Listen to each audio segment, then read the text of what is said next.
You're never going to believe what cruel, sadistic thing the United States Supreme Court's conservatives letting Donald Trump do now. So out of the blue, early in his administration, he decides he's going to pick with people that represent less than 1% of the population, the trans population, as part of the culture war. Because his entire policy is just based on being cruel and evil to people that they've identified as the ire of the conservativeness, meaning the people of color, who represent like 13% of the population. The undocumented people represent like less than 11% of the population.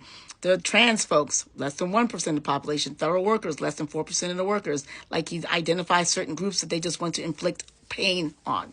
The policy of pain and cruelty, abject, sociopathic psychopath. And he has a band of villains that is going around just being hedonistic, doing nothing. They don't work. All they do is go around inflicting pain and take away stuff.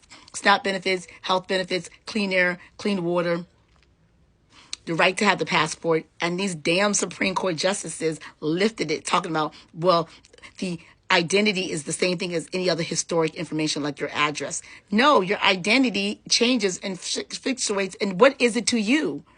And they said that they're likely going to be able to succeed, which I don't know if that's true, because it's arbitrary and capricious. Because what is the basis? How does that help? Who is it hurting? Are you going to be in their suitcases? Are you going to be with them in the baggage check? Are you going traveling with them when they have to give their ID to get a drink? Are you going to be there? No one's going to be there. What the hell? And also, gender's never been on this traditionally. It's just been in the 70s, they added it because of gender bender, like people were dressing funny.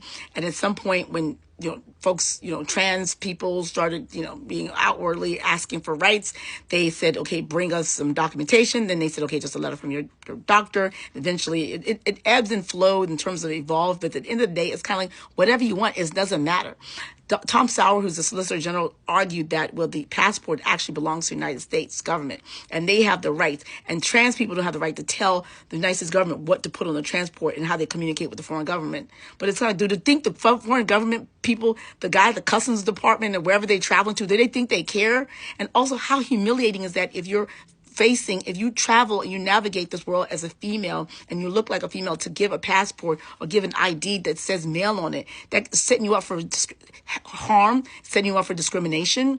And it's just unfair. It's cruel. Donald Trump also tried to take female presenting prisoners and put them in male prisons. That's all the purpose of that, is just to inflict pain and harm. The Supreme Court said there's no proof that that was the intent. But the culture wars, goddamn it, y'all know there's a culture war. You know they've identified trans people as the ire of their part of the culture war. So how the hell are you going to say there's no proof that there was no ill intent? It's arbitrary and capricious, because the only purpose of that is to inflict pain. There's no other reason for that. None. They're justifying it after the fact. Anyway, I digress. I guess you like you did. Change the legal, each one teach one. I'll keep you updated. Share the